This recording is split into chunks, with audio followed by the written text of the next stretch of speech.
तो स्वागत है आप सबका फिर से सूफी ट्रैम्प यार में। कुछ बातें आपकी, कुछ मेरी, कुछ थिएटर की, कुछ साइंस की, कुछ फिलोसफी की। अब आज बात होने वाली है थोड़ी इंजीनियरिंग की। बहुत लोगों को नहीं पता होगा, मगर यार एक राज की बात यह है कि मैंने मास्टर्स करी थी ऑटोमोटिव टेक्नोलॉजी में। कैसे करी थी मास्टर्स ये बात हम नहीं बताएंगे कि कैसे आखिरकार फाइनल प्रेजेंटेशन के दिन गाइड जो थे मेरे और जो मैं था, दोनों के पास एक चीज कॉमन सवाल था कि जो पीपीटी दिख रही है उसमें अगली स्लाइड क्या आएगी, ना उसको पता था ना मुझे। ये राज वैसे तुम जल्दी बताने वाले हो। एक शो आ रहा है यार मेरा जिसका नाम है इल्यूजन, जो 27 जून को नोएडा, जिसको हम दिल्ली एनसीआर कह सकते हैं, वहां होने वाला है। और साथ ही साथ जयपुर में होने वाला है 5 जुलाई को। टिकट के लिंक मैं डिस्क्रिप्शन में डाल दूंगा। मगर आज की वीडियो होने वाली इंजन के ऊपर। कैसे जो आपको लगता है सब इतनी आसान है कि हमने बाइक लियो धम धमाधम भगा लेते हैं, या फिर प्लेन्स चलते हैं, या फिर शिप्स चलते हैं, गाड़ियां चलती है, ट्रेन चलते हैं, तो कैसे हम इंजन तक पहुंचे थे, ये बहुत बड़ी कहानी है। एक सिंपल सवाल से, एक मुश्किल से चालू हुई थी ये जर्नी कि कैसे हम पानी को हटाएंगे अपने कोल माइन से। और वो सॉल्यूशन प्रोवाइड करते करते दुनिया ने, इंसानों ने एक ऐसी चीज पे पहुंची जिसमें ट्रांसपोर्टेशन, फैक्ट्री सबको कवर अप कर दिया, मॉडर्न सोसाइटी बना दी। आज उसकी कहानी है the story of engine. Doctor साहब म्यूजिक यार। Welcome back to Sufi tramp here once again. और भाइयों बहनों, भाई देखो, भाई का शो आ रहा है ना 27 तारीख को दिल्ली, नोएडा, एनसीआर, जो भी कहना है लो। और फिर 5 तारीख को जयपुर, राइट।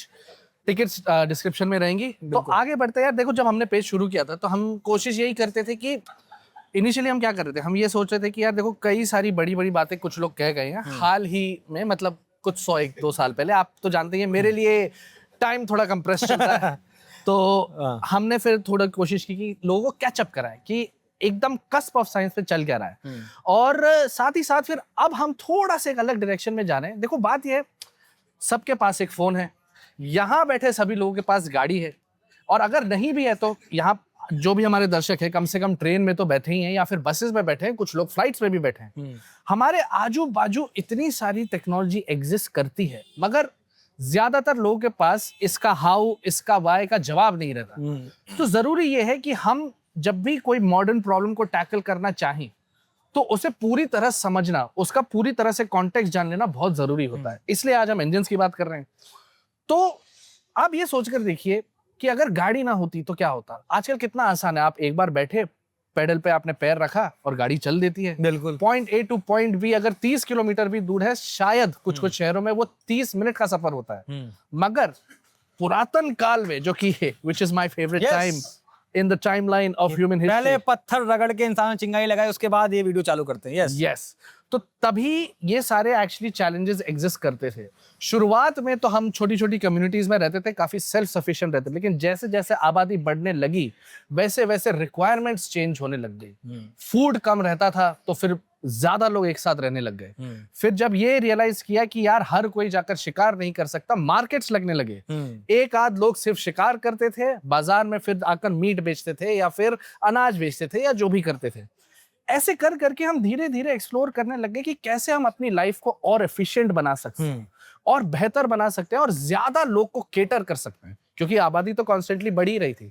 साथ ही साथ फिर हमने डिस्कवर की फायर, फिर हमने रियलाइज किया कि इसका और इस्तेमाल किया जा सकता है। फिर हमने सिंपलिस्टिक मशीन्स बनाना शुरू की, जैसे कि अगर आप लोग गेम्स खेलते होंगे स्काईरिम या फिर विचर, तो आप देखेंगे कि उसमें कई जगह पर मिल्स रहते हैं जहां पर वुड कटती है। लेकिन वो वुड कैसे कट रही थी, ये सारे मिल्स रहते थे नदी के किनारे।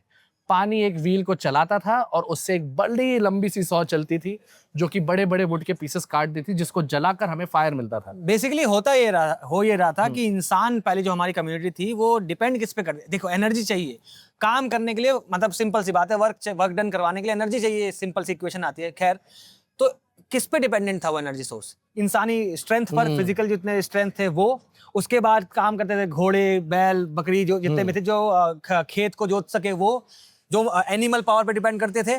और उसके बाद हमारे पास क्या क्या था? हमारे पास हवा तेज चलती थी, विंड पे हम चल रहे थे, और पानी था हमारे पास। हमें सबको पता है कि नदी बहेगी, हमने व्हील डालेंगे उसके अंदर, वो घूमेगा, उससे पावर बनेगी, हम उसका इस्तेमाल कर लेंगे।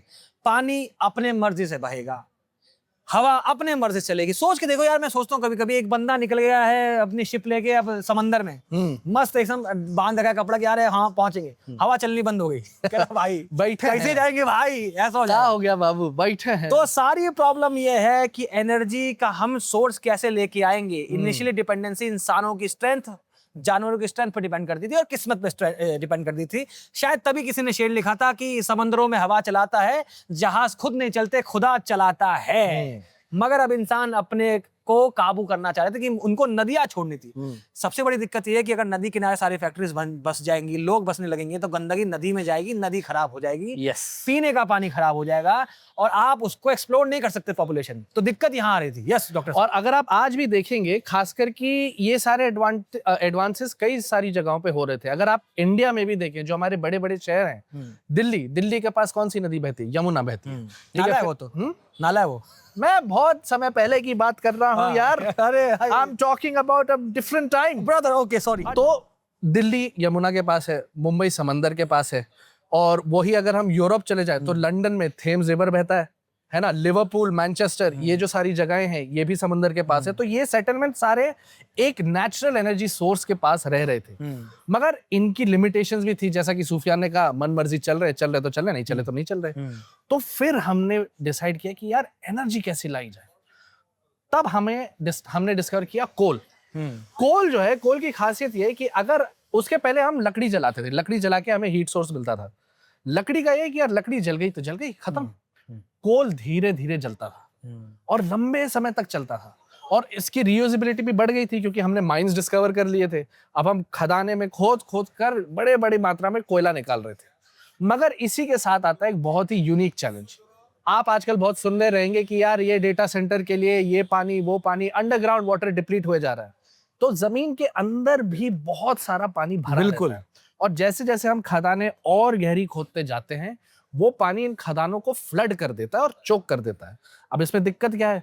सबसे पहले तो आपके लोग मरेंगे। दूसरी बात ये होगी कि उस पानी को निकालने में और लोग लगेंगे। भाई इतनी जल्दी तो हमारी आबादी बढ़ती नहीं है। तो इसका सलूशन क्या निकाला जाए? एक बंदा आया था, उसका नाम था थॉमस न्यूकमन। देखो, हमको माइंस में से पानी निकालना था। हमारे पास रिसोर्सेज, ह्यूमन पावर थी और एनिमल पावर थी।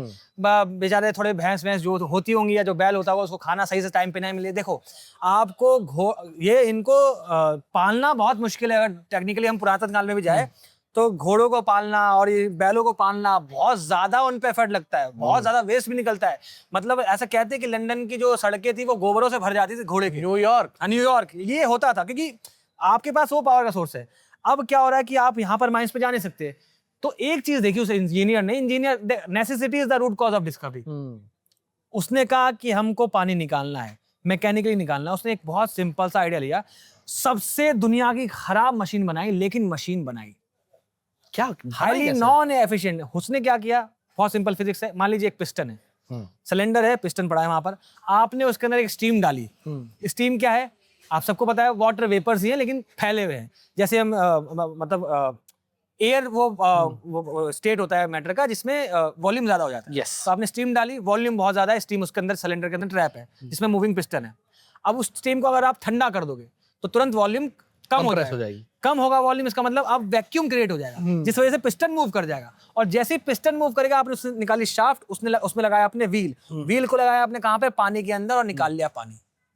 हाईली नॉन एफिशिएंट मेथड है ये। मतलब आप लगा लो बहुत ज्यादा एनर्जी लगाओगे इतना सा पानी निकालने के लिए, लेकिन आप एनर्जी क्या लगा रहे हो?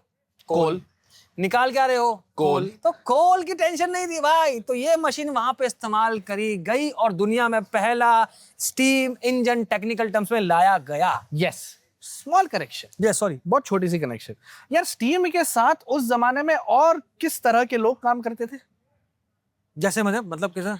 मतलब देखो, स्टीम तो हम उस समय यूज करने लग गए थे। हमने थोड़ी बहुत रूडिमेंट्री एक्सपेरिमेंटल मशीन्स ही बनाई थी जो कभी कोई एक्चुअल मशीन में तब्दील नहीं हो पाई थी। ठीक है, मगर स्टीम का इस्तेमाल जरूर होता था बॉस, और वो होता था जो कि कारीगर रहते जो कि हथियार बनाते थे, ब्लैक स्मिथ्स। ओके, हाँ। तो थॉमस न्यूकमन एक्चुअली एक ब्लैक स्मिथ थे, और उन्होंने ये नोटिस किया था कि यार अगर मैं स्टीम काफी अच्छी समझ भी थी उनको, तो वो एक्चुअली इंजीनियर थे नहीं। इसलिए ये जो इंजन, जो पहला टेक्निकल टर्म्स में 1712 में जो पहला इंजन हमने बनाया था, ये बहुत इनएफिशिएंट था, क्योंकि ये एक अंडरस्टैंडिंग से बनाया गया था, लेकिन वो अंडरस्टैंडिंग बहुत बेसिक लेवल पे थी, एक ब्लैक स्मिथ की थी। फिर कुछ समय आगे ऐसे ही चलते रहा, 50 साल 60 साल। फिर क्या हुआ कि एक बंदे के पास, जो कि खुद को इंजीनियर कहता था, उसके पास एक प्रोजेक्ट आया। उसके पास प्रोजेक्ट ये आया कि यार हमारा जो इंजन है हमारी खदान के वहां पर, वो यार बार बार खराब हो जा रहा है ना, चल नहीं रहा है ढंग से। क्या नाम था यार इंजीनियर का? James Watt, I guess. और इससे पहले खराब क्यों हो रहा था आपको समझना पड़ेगा। जो न्यू कॉमन जो हमने बात करी, उसमें एक ही सिलेंडर है जिसके अंदर स्टीम आ रही है, वो सिलेंडर गर्म भी हो रहा है, बाद में वही सिलेंडर ठंडा भी हो रहा है। इससे बहुत ज्यादा प्रॉब्लम आएगी। अगर आपने मेटलर्जी पढ़ी होगी तो आप समझोगे किसी भी मटेरियल को आप ठंडा गर्म करते रहेंगे, उसकी स्ट्रेंथ वो ब्रिटल बनने लग जाता है बेसिकली, तो मशीन खराब की जा सकती है। प्लस ये मशीन बहुत भारी होती है। एक नया तरीका निकालना पड़ेगा मशीन को वर्क कराने के लिए। यस। सिंपल सवाल होता है यार, एक ही जगह तुम ठंडा गर्म क्यों कर रहे हो? एक जगह गर्म रखो, उसको ठंडा हम कहीं और कर देंगे। ये जेम्स वॉट ने सोचा। ये कहानी वैसे मिथ है, लेकिन मैं कभी रील बनाऊंगा, मिथ ही है, लेकिन हमने बचपन में किताबों में पढ़ी थी कि अपना इंजीनियर जेम्स वॉट मस्त कहीं अपना नाश्ता कर रहा होगा, बगल में वो देखता है कि केतली में से भाप निकल रही है और केतली का ढक्कन ऊपर से हिल रहा है। मतलब भाप का ही इस्तेमाल, आपको भाप का इस्तेमाल करके पिस्टन को धक्का दे देना है, बल्कि ये वेट नहीं करना कि भाप को आप कंडेंस करें और वैक्यूम से खींचे। यस। तो अब थोड़ा सा इंजन बताते हैं, वो बहुत पुराना है। हमारे दोस्त है, मेरा बहुत अच्छा दोस्त है अर्जुन पांडे, वो इन दोनों लंदन में ही है, तो उसने मुझे एक वीडियो भी भेजी थी और उसमें जेम्स वॉट का इंजन दिखाया गया था। उसने दिखाया था ओहो कैसा इंजन है वो, कि एक जगह है, स्टीम आ रही है, पिस्टन को धक्का दे रही है, अब वो स्टीम निकल रही है, कहीं और कंडेंस हो रही है। वो पूरी बहुत भारी मशीन होती है। वो वहां पर दिखाई थी। अर्जुन पांडे अगर देख रहा होगा वीडियो तो शुक्रिया, बहुत अच्छी वीडियो थी। Yes yes. तो यार मैं एक चीज मैं तुमसे पूछना चाह रहा हूँ बस, कि बेसिकली मतलब चैलेंज ये था कि वाटर, जैसे हमें पता है, इसकी स्पेसिफिक हीट कैपेसिटी बहुत हाई रहती है। तो जो न्यू कमन इंजन था, आप सबसे पहले तो कोयला जलाकर ढेर सारा पानी, एक बॉयलर रूम रहता था। हाँ। बॉयलर रूम, हम एक कैफे में बैठे हैं, वो पूरा का पूरा कैफे एक बॉयलर रूम हो सकता है। बेसिकली इंजन पहले पूरी बिल्डिंग होती थी। यस। हाँ। और वो धीरे धीरे पानी को हीट कर रहा है, जो कि वैसे ही इतनी सारी हीट लेता है। हाँ। फिर वो जाएगा एक पिस्टन में। हाँ। फिर उसी में आप ठंडा पानी डालोगे, फिर वापस से वेट करोगे कि हीट होए इनफ पानी, ताकि इनफ स्टीम बने। तो ये आज ग्लो है पानी पानी पानी। हाँ। ये ऐसा हो सकता है वहां पर, लेकिन वहां पर भाप है पानी। हाँ बिल्कुल। तो लेकिन बहुत ही सिंपल सोल्यूशन उन्होंने निकाला, कंडेंसर को रख दिया अलग से। लेकिन यार चैलेंज अभी भी ना बहुत मोटा था, क्योंकि स्टीम का हम इस्तेमाल करके बेसिक काम तो कर ले रहे थे। और कई लोगों ने क्या किया, कार्नोट इंजन। हाँ, कार्नोट इंजन मैं बता देता हूँ क्या है। बेसिकली आप देखिए, इंजन बना दिया गया है हर जगह। इंजन की एनर्जी एफिशिएंसी का मतलब क्या होता है, आपने कोयला जलाया, एनर्जी निकाली, अब आपको उस एनर्जी को मैकेनिकल फॉर्म में कन्वर्ट करना है। यस। ठीक है, इसका एक प्रोसेस होता है। जैसे ये बाइक चले गई, बहुत बाद में आती है कहानी कैसे इंजन आ रहे बाइक तक आ रहे हैं, उसको वापस लेके आएंगे उतनी तेज। तो एफिशिएंसी में क्या है, आपने कोयला लगाया, आग लगाई, अब बॉयलर हीट ले लेगा, आसपास की हवा हीट ले लेगी, फिर पानी गर्म होगा, पानी से भाप निकलेगी, भाप रास्ते में पाइप को गर्म कर देगी। ये सारी आपकी एनर्जी वेस्ट होते जा रही है। यस। कार्नोट इंजन एक ऐसा इंजन की बात बताता है, एक मिस्टिकल इंजन कह लीजिए, एक हाइपोथेटिकल इंजन है, कि आप दुनिया में कभी भी एक ऐसा इंजन नहीं बना सकते जिसकी एफिशिएंसी 100% हो। यानी कि जितनी आप एनर्जी दे रहे हैं, मान लीजिए आपने 100 जूल एनर्जी दी किसी इंजन को, वो हमेशा वर्क जो है वो 100 जूल से कम ही करेगा, अगर आप वो साइक्लिक प्रोसेस है। तो कार्नोट एक ऐसा मैथमेटिकल फाउंडेशन रखी उसने, जिसने लिमिटेशन ऑफ इंजन्स बताया था कि इससे ज्यादा अच्छा इंजन कोई नहीं बना सकता। यस। उसी फ्रेमवर्क में रहना है। अब हमको क्या करना है, हमको हीट को बहुत कम वेस्ट करना है। तो आप क्या करोगे, आप अपना बॉयलर अच्छा करोगे, पाइपलाइन अच्छी करोगे, अच्छे मटेरियल इस्तेमाल करोगे, ताकि आप बस किसी भी तरह से हीट को कम यूज करें, कम वेस्ट करें, और उसको बेसिकली वर्क करवाने में काम लेके आए। यस। और उसको छोटा इसी प्रोसेस में इंजीनियर्स ने पहले बिल्डिंग वो इंजन होती थी, ये सारे प्रोसेस में इंप्रूव करने के चक्कर में उन्होंने पूरा स्टीम जो इंजन था कह लीजिए, उसको छोटा करके इतना छोटा कर पाए थे कि हाँ चलो अब ट्रेन में इस्तेमाल हो जाए। यस। और ये किया था जॉर्ज स्टीफनसन ने। हाँ। तो आप ये सोचिए कि था भले ये बहुत ही इनएफिशिएंट सा एक मशीन है ना, जो कि आपको इतनी एनर्जी देने के बाद कम एनर्जी दे रहा है, मगर यार आपका काम कर दे रहा है। हाँ। है ना। और इसके चलते अब आप देखिए, अब हम वापस से क्लॉक डायल बैक करते हैं जब एक जमाना था जहां पर कि हमें पानी का इस्तेमाल करना पड़ रहा है या फिर बैलों का इस्तेमाल करना पड़ रहा है या फिर इंसान खुद हाथ से चरखी चला रहे हैं और ज्यादातर सेटलमेंट्स किसी नदी के पास, किसी समंदर के पास या कोई विंडी जगह पर है, वहां से अब फैक्ट्री कहीं भी आप लगा सकते थे, है ना। पहली बार इंसानों ने नदी किनारा छोड़ा, बिल्कुल सही से अंदर जाने लग गए, है ना। तो इससे क्या हो गया कि हर कोई इंसान के पास एक कैपेबिलिटी आ गई, अगर उसके पास इनफ पैसा, इनफ मींस है, वो एक इंजन खरीद सकता है और वो अपनी एक फैक्ट्री डाल सकता है। और इससे शुरू हुआ इंडस्ट्रियल रेवोल्यूशन, जो कि आज तक चलते ही आ रहा है। एक तरीके से अगर हम देखें, इंडस्ट्रियल रेवोल्यूशन खत्म थोड़ी हुआ है, इंडस्ट्रीज बेहतर होते जा रही हैं, टेक्नोलॉजी आगे बढ़ते जा रही है, लेकिन इसने हमारी लाइफ को पूरी तरह से ट्रांसफॉर्म कर दिया है। क्योंकि मशीन बनानी है, आपको एनर्जी लगेगी, एनर्जी लगेगी मतलब आपके पास इंजन है, तो आपने अलग अलग चीजें बनाने लगे। यस, आपको खाना, आपको खेती करनी है, आपको एनर्जी लगेगी, आप पानी चाहिए, तो आपने क्या किया, आप इंजन का इस्तेमाल करके अपने लैंड को वो कर सकते हैं, वाटर कर सकते हैं। इवेंचुअली एक सिंपल प्रॉब्लम चालू हुई थी कि हमें कोल माइन में से पानी निकालना है, उसके सॉल्यूशन ने इंसानों को काइंड ऑफ इंडस्ट्रियल रिवॉल्यूशन चालू करवा दिया। बिल्कुल, सिर्फ एक सवाल ने।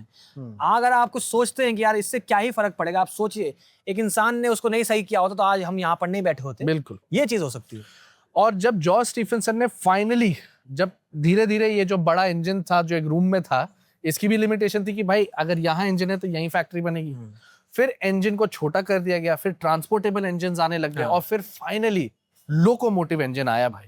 और लोकोमोटिव इंजन आने के बाद तो और इंडस्ट्रियल रेवोल्यूशन तेजी से बढ़ने लगा, क्योंकि अब आप इस टेक्नोलॉजी का यूज करके ट्रांसपोर्टेशन कर सकते हो। तो जो चीज आपको हर जगह पर जहां फैक्ट्री की जरूरत पड़ रही थी, वो फिर से आपने एक एफिशिएंट सिस्टम बना दिया कि एक ही जगह पर सारी फैक्ट्रीज हैं, वहां का सारा माल, वहां का सारा खाना आप एक लोकोमोटिव पे डाल सकते हो, जो कि फिर 100 किलोमीटर दूर किसी को वो खाना पहुंचा सकता है। हाँ। जिस सफर को कम से कम हफ्ते दर हफ्ते लग जाते थे, वो सफर अब कुछ घंटे या कुछ दिन का हो गया था। By the way, locomotive engine के पहले हमने स्टीम शिप्स का ऑलरेडी इजाद कर लिया था, तो इंटरनेशनल ट्रैवल भी काफी कम समय में होने लगे। जहां हम पहले खाली विंड पे डिपेंड कर रहे थे, अब हमारे पास स्टीम शिप्स थे, है ना, जो कि तेज भी चलते थे, हवा पर डिपेंडेंट नहीं थे, ज्यादा एफिशिएंट थे। दुनिया धीरे धीरे छोटी होते जा रही थी। मगर यार इंसान के अंदर ना एक प्रॉब्लम तो है दोस्त। क्या भाई? प्रॉब्लम ये है कि हम कभी खुश नहीं रहते। ट्रेन आ गई तो कुछ लोगों ने ये सोचा कि यार हर कोई ट्रेन पर तो नहीं सवार कर सकता। तो अब ये हुआ कि यार अब अगर हमने ऑलरेडी स्टीम इंजन बना लिया है, ये सब बना लिया है, क्या हम ऐसा कुछ कर सकते हैं जिससे इंजन पहली बात तो और छोटा हो जाए और एफिशिएंट हो जाए, ताकि हमारी टेक्नोलॉजी और तेज चले। एक इंसान था यार, उसका नाम था, मैं बता यार निकोलस शायद से नाम था उसका। टेस्ला? नहीं फिर मगर उसका सरनेम था डीजल। डीजल एक मीम है। हाँ। तो उन्होंने एक्सपेरिमेंट करके बेसिकली एक पहला, not one of the first, but पहली बार फ्यूल जो कि हम स्टीम था, उसकी जगह हमने फॉसिल फ्यूल्स का इस्तेमाल करना शुरू किया। तो यहां से फिर इंटरनल कंबस्शन इंजन। सवाल ये चालू हुआ ना, सिंपल सा सवाल ये था कि आपको क्या करना पड़ रहा है, आपको एक अलग जगह पर स्टीम बनानी पड़ रही है, एनर्जी आपको कहीं और लगानी है। क्या हो कि ब्लास्ट होने लगे, एक जहां पर हमें एनर्जी चाहिए वहीं ब्लास्ट होने लगे। हाँ, इतनी जाहिर सी बात है, आप कितना कोयला बर्न कर रहे हैं और तब एनर्जी निकाल रहे हैं, तो सेम अमाउंट ऑफ वर्क कराने के लिए आपको पर मिनट पर सेकंड बहुत ब्लास्ट करवाने पड़ेंगे, छोटा ब्लास्ट करवाना पड़ेगा, लेकिन ब्लास्ट करवाने पड़ेंगे। इससे इजाद होता है इंटरनल कंबशन इंजन, कि अब हम पिस्टन के अंदर ही फ्यूल डालेंगे। पेट्रोल और डीजल दो अलग अलग तरीके से काम करते हैं। खैर अभी मैं इसके बाद मेरे मास्टर्स की दुनिया के एक इंसान है, उसको भी बुलाएंगे और उससे बात करेंगे। वो अभी टाटा मोटर्स में काम कर रहा है और ईवी पे काम कर रहा है, तो बहुत सारी उस पर बात करेंगे, अगली वीडियो इसके ऊपर हो जाएगी। लेकिन आप समझिए, सिंपल ये सवाल था, क्या हम ऐसा कर सकते हैं? ऐसा डिजाइन बनाया गया और इंटरनल कंबशन हो रहा है, इसलिए ICE आया, इंटरनल कंबशन इंजन गए।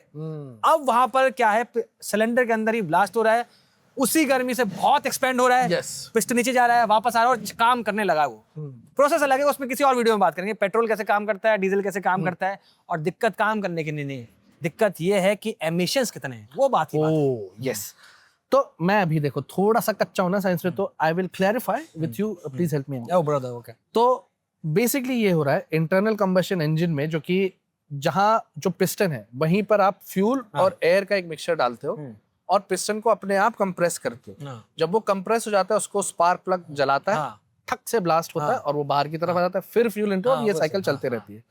तो मोटे मोटे तौर पर क्या मैं ये, am I right when I say this, कि जो पहले इंजन था हमारा, जो कि न्यू कमिन का जो इंजन था, जहां पर स्टीम जल रही है, वो पुश कर रही है, फिर कंडेंसेशन हो रहा है, ये सब हो रहा है, वो जो एक स्ट्रोक में इतना समय लग रहा था, ये इंटरनल कंबशन इंजन ने वो स्ट्रोक्स बढ़ा दिए। बस अब देखो वर्क क्या होता है, फोर्स इनटू डिस्प्लेसमेंट। अगर बहुत बड़ा पिस्टन नीचे आ रहा है, डिस्प्लेसमेंट बहुत ज्यादा है, एनर्जी बहुत ज्यादा है, एक वर्क वो है। हमारे पास अभी इतना ही गैप है, इतना ही आना है, सेम अमाउंट ऑफ एनर्जी निकालनी है, सेम अमाउंट ऑफ वर्क करना है। तो उसने बहुत बड़ा डिस्प्लेसमेंट लिया था, आप डिस्प्लेसमेंट कम कर दो, आप नंबर ऑफ टाइम ज्यादा कर दो, ताकि वही डिस्टेंस आप ले आओ। तो बेसिकली ये उसको मैच करने के लिए ज्यादा घूमेगा। यस, ये बात। और साथ ही साथ जो है, जो इतने बड़े बड़े बॉयलर रूम रखने थे आपको, या फिर कंडेंसेशन के इतना पानी यूज हो रहा था, वो भी कम हो गया। और फिर फॉसिल फ्यूल्स, कोयले से बढ़ के अब हम फॉसिल फ्यूल्स की तरफ आ गए हैं। इंटरनल कंबशन इंजन ने भाई जो कमाल किया है। अब आप ये सोचिए कि न्यूयॉर्क का जो आपने मेंशन किया था, अगर आप हॉलीवुड मूवीज देखते हैं, गॉडफादर वगैरह देखते हैं, तो आप देखेंगे कि जो रेस्टोरेंट है, रेस्टोरेंट यहाँ है, सीढ़ी चढ़ के आप बेकार में रेस्टोरेंट जा रहे हो। वो सीढ़ियां क्यों थी? क्योंकि उसके पहले चलते थे भाई टांगे। टांगा वो होता है जिसको घोड़ा खींचता है, बैल नहीं खींचती। बैलगाड़ी को बैल खींचती है। टांगे में क्योंकि घोड़े रहते थे, उन्हें बार बार हम चना दे रहे हैं, चारा दे रहे हैं, ये दे रहे हैं, वो दे रहे हैं, और भाई वो उनकी पाचन क्रिया रहती थी बढ़िया, है ना, बढ़िया से जो है वो खा के पचा के अपना वेस्ट करते थे बाहर। और इतने बड़े बड़े ऐसे हीप्स बन जाते थे ऑफ हॉर्स शिट लिटरली, कि घरों में अगर घर नीचे रहते तो आपका गेट बंद हो जाता। ओए होए। तो पुराने घरों में जो ने रोका दरवाजा खोलने से। हाँ, ऐसे बिल्कुल बिल्कुल ऐसी न्यूज आती। तो वो जो स्टेप्स थे ना, वो इसलिए थे ताकि जो हॉर्स शिट जो पाइल अप हो रही है वो आपके दरवाजे तक ना आए। लंदन में भी, अगर आज भी आप लंदन की गलियों में घूमेंगे, या फिर लंदन जाने की जरूरत नहीं है, आप ओल्ड बॉम्बे में जाइए, जो कि साउथ बॉम्बे है आजकल, जहां पर गेटवे ऑफ इंडिया वगैरह है, वहां पर आज भी ऐसी बिल्डिंग है जहां पर स्टेप्स थोड़े से ऊपर हैं। ये आर्किटेक्चरल डिजाइन ही इस कदर इसलिए आया था क्योंकि इतना सारा वेस्ट रहता था। वाह। और जैसे ही गाड़ियां आई, सबसे पहले तो ये वेस्ट कम हुआ, दूसरा आप कितनी तेज जा सकते थे, आप कितने लंबे लंबे डिस्टेंसेस ट्रैवल कर सकते थे। और साथ ही साथ एक घोड़े को पालना, उसको खिलाना, उसको मेंटेन करना, और साथ ही साथ भाई कुछ समय बाद एक एक्सपायरी डेट भी होती थी घोड़े की। अब आपको नया घोड़ा लेना है और फिर उतना खर्चा करना है, ये सारे खर्चे सब कम हो गए। जो ट्रांसपोर्ट एडवांटेज एक सिस्टम को मिलता था, जो कि गवर्नमेंट सिस्टम है, जो कि लोकोमोटिव्स के थ्रू कर पाने, वो एडवांटेज घर घर पहुंच गए। और इसका एक और कमाल किया था एक इंसान है, आपने मूवी देखी होगी फोर्ड वर्सेस फरारी, जिसमें हेनरी फोर्ड द थर्ड थे। द थर्ड का मतलब ये है कि उनके दादाजी हेनरी फोर्ड, उन्होंने क्या किया, उन्होंने कहा कि यार ये जो शहर है मेरा मिशिगन में, डिट्रॉइट, यहाँ जगह बहुत है, अच्छा मैं काम करता हूँ यहाँ पर ना एक फैक्ट्री लगाता हूँ जहां पर लाइन से गाड़ियां बनेंगी, एफिशिएंट इंजीनियरिंग रहेगी, सस्ते में गाड़ी बनेगी, घर घर गाड़ी पहुंचाऊंगा। और ये गाड़ी जिसने पूरी ऑटोमोबाइल इंडस्ट्री को रेवोल्यूशनाइज कर दिया था, उसका नाम था द मॉडल टी फोर्ड। तो मॉडल टी फोर्ड अगर आप देखेंगे, बड़ी क्यूट सी गाड़ी है, बहुत क्लासिकल लुक है। कई सारे ऑटो शोज में हर जगह, चाहे वो जिनीवा हो, न्यूयॉर्क हो, लंदन हो, वहां पर एक मॉडल टी जरूर रहती है। वाह। मगर यार अब ये तुम मुझे ये बताओ कि तुमने कहा कि पहले इंजन बहुत इनएफिशिएंट था, ठीक है, बहुत बड़ा था, फिर हमने उसको धीरे धीरे करके हमने उसको छोटा कर दिया, फिर हम इंटरनल कंबशन इंजन ले आए जो कि और एफिशिएंट हो गया था और वर्क कर सकता था। वो इंटरनल कंबशन इंजन फिर गाड़ियों में लगा, पूरा ऑटोमोबाइल रेवोल्यूशन हुआ। तो अब ऐसी क्या प्रॉब्लम आ रही है कि मैं जो अगर कोई नई गाड़ी लूंगा, मैं इलेक्ट्रिकल लूंगा। तो ये जो टेक्नोलॉजी इतने समय से एग्जिस्ट कर रही है, इलेक्ट्रिसिटी कोई नई चीज नहीं है ना, इलेक्ट्रिसिटी भी हम कई टाइम से जानते हैं उससे कैसे हम वर्क कर सकते हैं। तो अब ये शिफ्ट क्यों आ रहा है एकदम से?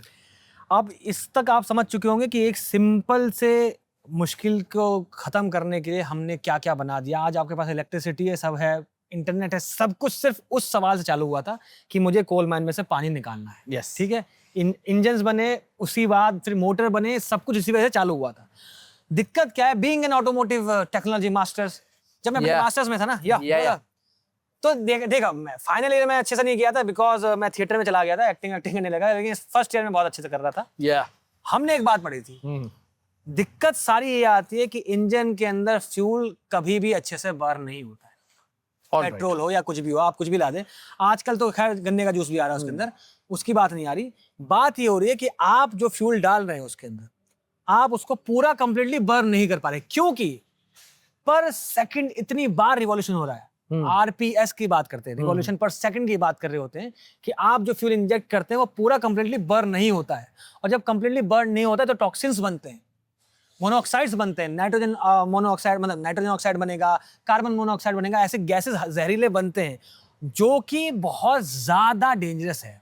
फर्स्ट चीज। दूसरी चीज, इंजन में होती थी नॉकिंग, इंजन बहुत आवाज करता था, क्योंकि हो क्या रहा है, अगर आपने बहुत शार्प टाइमिंग चाहिए भाई, फ्यूल आया है, सही मूवमेंट पे जब पूरा कंप्रेस होगा वो पिस्टन, तभी ब्लास्ट हो, तभी वो नीचे जाए, सारा सटीक वक्त होना चाहिए। अगर हल्का सा भी एक आध नीचे भी चूचा हुई तो क्या होता था, आवाज आती थी, नॉकिंग कहते हैं, क्योंकि ब्लास्ट हो रहा है अंदर ना भाई, ब्लास्ट नॉकिंग से इतनी आवाज आती थी कि लोग अपनी गाड़ियों में कहते भी थे, भैया इससे बढ़िया हम घोड़े गाड़ी में ट्रैवल करते, कितनी आवाज करता है ये प्रॉब्लम थी दुनिया में कि इतनी नॉकिंग थी।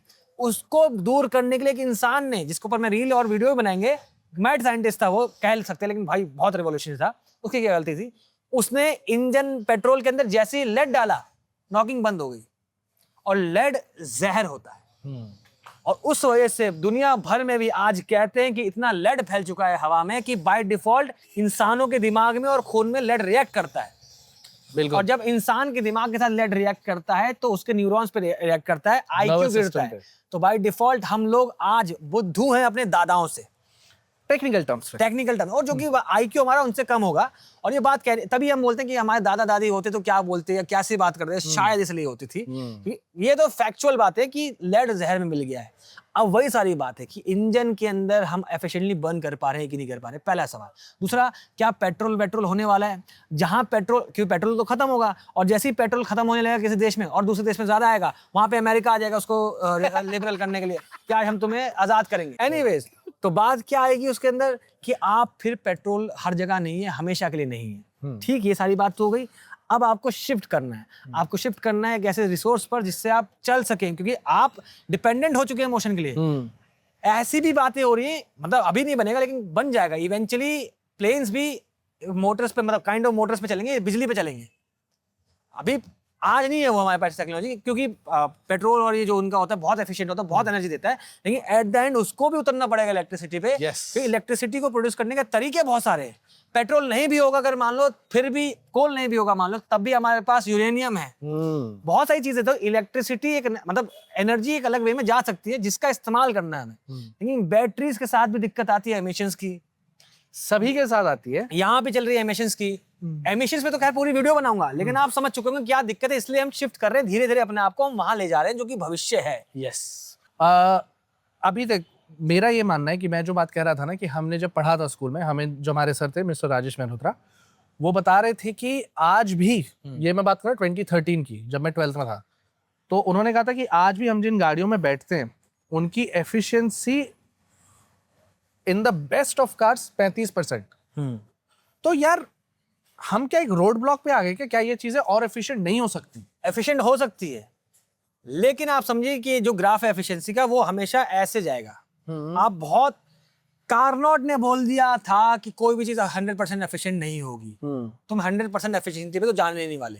एक पॉइंट पे आके मैकेनिकल सिस्टम की एफिशिएंसी आप समझ सकते हो कि कहीं ना कहीं लॉस होगा ही होगा, कितना ही कम, कितने ही अच्छे फ्यूल ले आओ, कितने अच्छे लुब्रिकेंट ले आओ, कितने अच्छे पार्ट ले आओ, कितने अच्छे मटेरियल ले आओ, लेकिन एक पॉइंट पे आके आप कई ऐसे एमिशंस हैं, मतलब कई ऐसे एमिशन, मतलब कई ऐसे लीकेज है एनर्जी का जो आप कंट्रोल नहीं कर सकते। आप सोचिए पेट्रोल जलता है, वो एग्जॉस्ट जो बाहर निकलता है वो भी गर्म निकल रहा है, वो भी एनर्जी खत्म हो रही है। ठीक है, तो आप एक हद तक ही जाके एक सिस्टम को एफिशिएंट बना पाएंगे, उसके बाद आपको रोड ब्लॉक आ जाएगी कि यार अभी भी अगर मुझे इससे अच्छी ज्यादा चाहिए तो मुझे शिफ्ट ही करना पड़ेगा।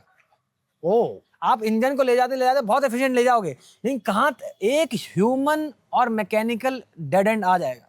इसके बाद आपको आप 10 साल की एनर्जी लगाओगे, टेक्नोलॉजी लगाओगे और एफिशिएंसी इंक्रीज होगी 1%।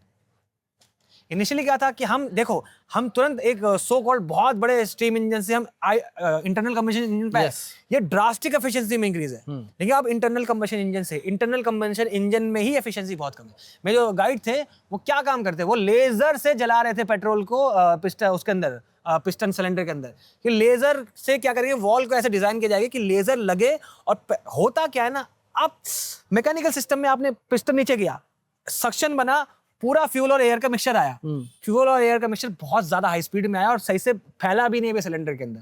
फिर आप स्पार्क लगाते हो, स्पार्क प्लग सबको नहीं बंद कर पाता अच्छे से।